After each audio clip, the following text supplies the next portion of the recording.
All right, before we jump into the week 4 news and notes, I just got to make a quick announcement that there is a poll in the Instagram chat. That poll is for us to switch back to the original scoring, where there's no extra game per week, where if you get over the league median, you get an extra win, or under it, you get an extra loss. If we do vote to revert back to the old way, I will start from the beginning of the season to now. So your extra wins and losses will be removed, but your just regular win and loss will stay the same. If you're in favor of keeping this and then reassessing at the end of the season, if it's something we want to proceed with, definitely go ahead and vote for that option.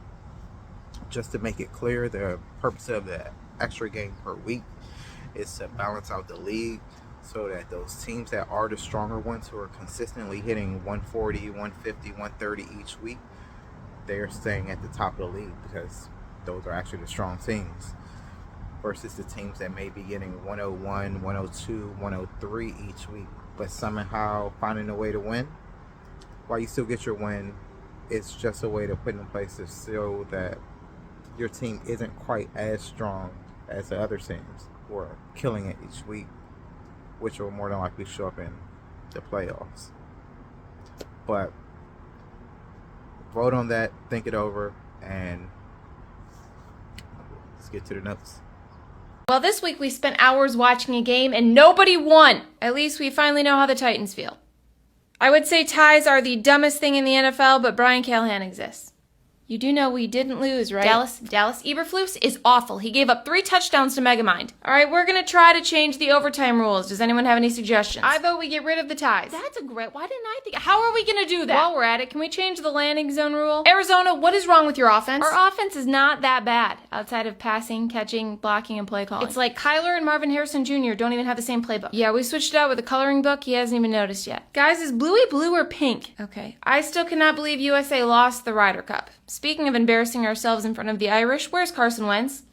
Pittsburgh, how did the Dublin game go? Oh, it was great. Other than Skylar Thompson got jumped. He got what? Yeah, some little guy attacked him. He got beat up by a leprechaun last week. Well, so did the Falcons. Okay, Pittsburgh, get Mike in here. Mike, if you don't start going for it on 4th down, fine, we'll go for it, but it's going to be the worst play call you've ever seen. You're going to have to narrow that down. Which one? You two are the worst thing to happen to Ireland since the potato shortage. Ireland is so cool. You know, they call each other Lad down there. Wish we had somebody by that name. LA. Start targeting Glad McConkey. Our O-line is severely injured. We lost Rashawn Slater and now Joe Alt. Even the Cowboys beat the Giants. I told you guys, having Zach Robinson coach from the sideline made all the difference. Guys, do you know Michael Penix Jr. is left-handed? I didn't know you could coach from different places. We would like to move Brian Callahan. Brian Callahan could coach from the other team's huddle and you'd still lose. Also, we announced Bad Bunny is performing the halftime show. Will Daffy be joining him? Mike, that's Bugs Bunny.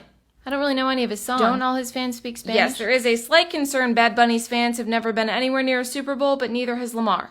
Is he going to bring anyone out with him? There is some speculation he'll bring out Cardi B. We were worried that was a little too much ass for the viewers, but they watched the Ravens defense. Baltimore, where is Marlon Humphrey? He went to the Blue Med tent to record a podcast. We are still 4-0. Philly, you had 23 yards in the second half and didn't complete a pass. I thought you fixed Kevin Patullo. Well, we did. He was coaching with a pizza menu, so we switched that out. So what is wrong with him now? We are clearly the better team. Better offense, better defense, better O-line, better ingredients, better pizza, Papa John's. Wait a minute, that's not right. Okay, Philly, your offense is awful, your quarterback's under fire, and your wide receiver is cryptic tweeting. What does this even mean? No idea, but ask Jalen, he speaks fortune cookie. The one who fails and gets up is stronger than... Jalen, just shut up. What does this mean? It means he wants to be targeted more. Got it. 5-yard crow route. You are worse than Brian Johnson. Back on top of the North, and that is how you beat the Browns. Yeah. Kevin, you have Quinshon Judkins. Why did you run a QB sneak twice with Joe Flacco? It is sneakier. That was not Brock Purdy's fault. He's had 8 interceptions in the past 5 starts. He can hit his receivers. He can't even hit puberty. Also, I'd like to give a shout out to the Rams Player of the Week, A.D. Mitchell. Holding on to the ball is harder than it looks. Even Dan Orlovsky can hang on to the ball till he gets to the back of the end zone. We did have some pretty bad injuries this week. First, Malik Neighbors, and then Tyreek is out with a torn ligament and 3 new kids. And lastly, the New York Jets are 0-4. I guess something does beat a Jet 2 holiday. All right, starting off with my game. I told y'all while I was in Jamaica, I'm going to be putting foot in ass this week to make up for that loss. I sure did. Got that nice little 50-piece win. I know I was rooting on your downfall, but I did not mean for all your players to get hurt.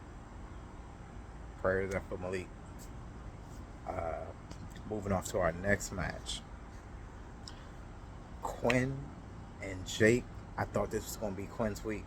I truly did. He was one player away. If you had played Stafford instead of Danny Dimes, you'd have got the extra win and a win per week.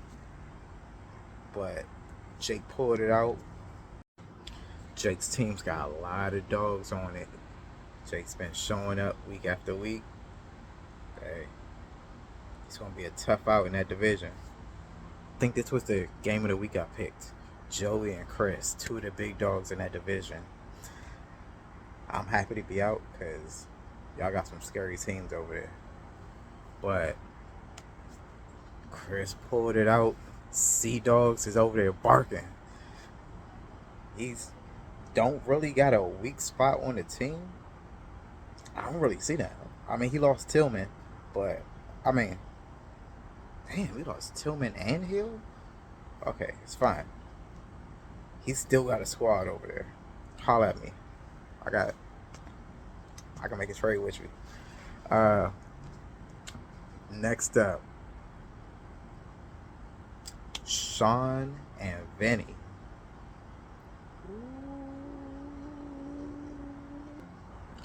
Next up, we had Sean and Vinny going up. This was a close one.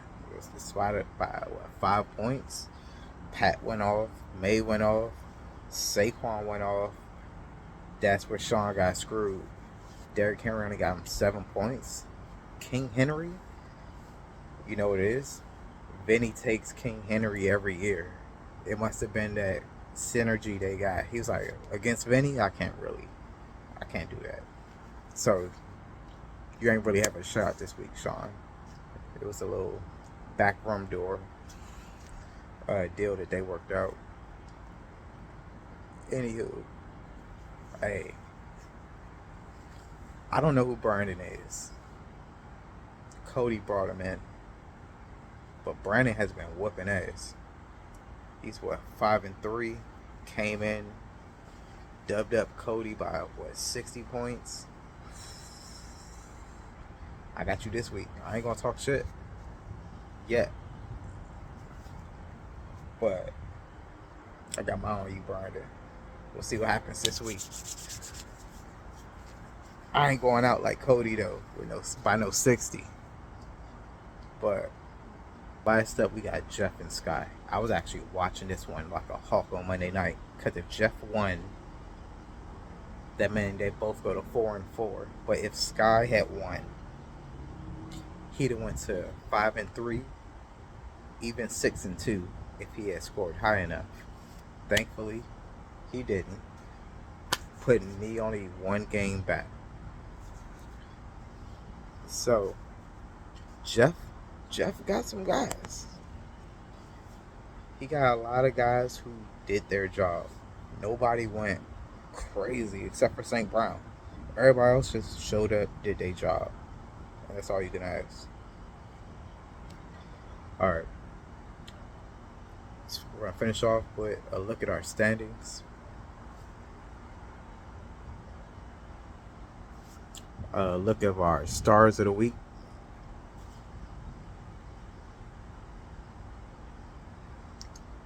Fuck it. I'm making me and Brandon the matchup of the week this week. And shout out to Chris for the high score of the week. Alright. Good luck to everybody. I'll see y'all next week.